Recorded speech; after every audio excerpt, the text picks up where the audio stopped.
ನಮ್ಮ ಕಾಲೇಜಿನಲ್ಲಿ ಒಟ್ಟು 600 ವಿದ್ಯಾರ್ಥಿಗಳು ವ್ಯಾಸಂಗ ಮಾಡುತ್ತಿದ್ದು ನಮಗೆ ಕುಡಿಯಲು ಮತ್ತು ಕೈ ತೊಳೆಯಲು ನೀರಿನ ಅಭಾವ ಇದೆ. ಆದ್ದರಿಂದ ನಮಗೆ ನೀರಿನ ವ್ಯವಸ್ಥೆ ಮಾಡಿಕೊಡ್ಬೇಕು ಎಂದು ಸಂಯುಕ್ತ ಮೇಡಮ್ ಅಲ್ಲಿ ನಾವು ಕೇಳ್ಕೊಳ್ತೀವಿ.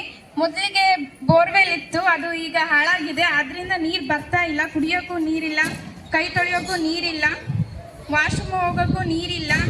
ಅದರಿಂದ ತಮ್ಮಲ್ಲಿ ಮನವಿ ಮಾಡಿಕೊಡೋದೇನೆಂದರೆ ಕುಡಿಯೋಕ್ಕೆ ಮತ್ತೆ ಕೈ ತೊಳೆಯೋಕ್ಕೆ ವಾಶ್ರೂಮ್ಗೆ ಹೋಗೋಕ್ಕೆ ನೀರಿನ ವ್ಯವಸ್ಥೆ ಮಾಡಿಕೊಡ್ಬೇಕಂದು ತಮ್ಮಲ್ಲಿ ಕೇಳ್ಕೊಳ್ತೀವಿ.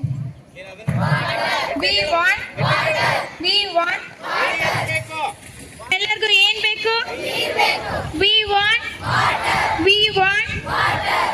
ಮೊದಲು ಬೋರ್ವೆಲ್ ಇತ್ತು, ಯಾವುದೇ ತೊಂದರೆ ಎದುರಾಗಿದ್ದಿಲ್ಲ. ಆದರೆ ಈಗ ನಮ್ಮ ಕಾಲೇಜಲ್ಲಿ ಬೋರ್ವೆಲ್ ಕೆಟ್ಟೋಗಿದೆ. ಅದರಿಂದ ನಮಗೆ ಕೈ ತೊಳಿಲಿಕ್ಕೆ, ಊಟ ಮಾಡಲಿಕ್ಕೆ ಕೂಡ ತೊಂದರೆ ಆಗ್ತಿದೆ. ನಮ್ಮ ಕಾಲೇಜಿನಲ್ಲಿ ಗಿಡ ಮರಗಳಿಗೂ ಕೂಡ ನೀರಿನ ಸೌಲಭ್ಯ ಕಡಿಮೆ ಆಗ್ತಿತ್ತು.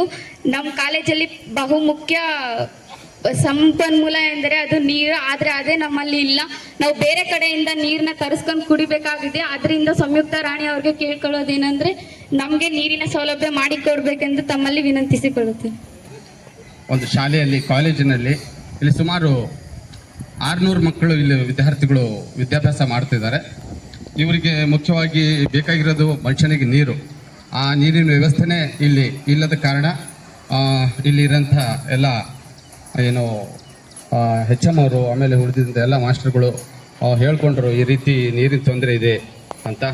ನಮ್ಮ ಗಮನಕ್ಕೆ ಬಂದಿರೋದು ಅಮ್ಮ, ಸಂಯುಕ್ತ ರಾಣಿ ಅಮ್ಮ. ಹಂಗಾಗಿ ನಾವು ಇವರಿಗೆ ಹೇಳಿದ್ವಿ, HM ಸಾರ್ ಅವ್ರಿಗೆ, ಈ ವ್ಯವಸ್ಥೆ ಏನೈತೆ ನಾವು ಸಂಯುಕ್ತ ರಾಣಿ ಅಮ್ಮನವ್ರಿಗೆ ಹೇಳಿ ಮಾಡಿಸ್ಕೊಡ್ತೀವಿ ಅಂಥೇಳಿ ಒಂದು ಮಾತು ಕೊಟ್ಟಿದ್ವಿ.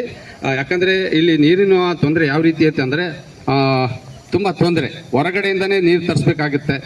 ಏನು ಪ್ರತಿಯೊಂದಕ್ಕೂ ಡೈಲಿ 25ರಿಂದ 30 ಕ್ಯಾನ್ಗಳು ಹೊರಗಡೆಯಿಂದ ತರಿಸಿ ಇಲ್ಲಿ ಅಂತ ಮುಖ್ಯೋಪಾಧ್ಯಾಯರು ಎಲ್ಲರೂ ವ್ಯವಸ್ಥೆ ಮಾಡ್ತಾ ಇದ್ದಾರೆ. ಬಟ್ ತುಂಬ ತೊಂದರೆ ಆಗ್ತಾ ಇದೆ. ಹಂಗಾಗಿ ನಾನು ಅಮ್ಮನವರಿಗೆ ಕೇಳ್ಕೊಳ್ಳೋದೇನೆಂದರೆ ಇಲ್ಲಿ ನೀರಿನ ವ್ಯವಸ್ಥೆ ಅತಿ ಬೇಗವಾಗಿ ತಾವು ಮಾಡಿಕೊಡ್ತೀರಿ ಅನ್ನೋ ಒಂದು ನಂಬಿಕೆ ಇದೆ.